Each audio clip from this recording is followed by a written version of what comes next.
Who is Hasnat Abdullah? পড়ার lock ফুলিয়ে আমাকে আওয়ামী লীগ বিষয়ক সম্পাদক বলল, হু ইজ হি?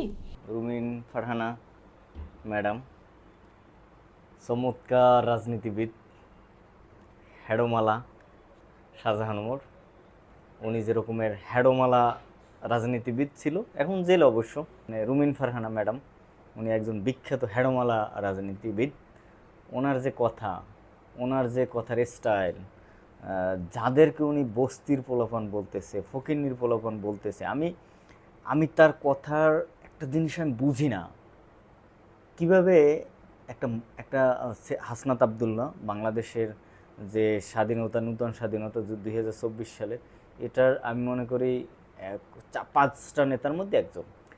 আপনি এরকমের একজন তেগী নেতাকে কিভাবে বলেন ফকিন্নির বাচ্চা? প্রতিবাদ করেন, প্রতিবাদের ভাষাটা কী রকমের হওয়া উচিত? আপনি তো একজন হেডমালা রাজনীতিবিদ। তো আপনার যদি এভাবে নোংরা ভাষায় যদি আপনি গালাগালি করতে থাকেন, আপনি যদি এভাবে ফকিন্নির বাচ্চা এগুলো কিন্তু সমস্ত জনগণের গায়ে লাগে।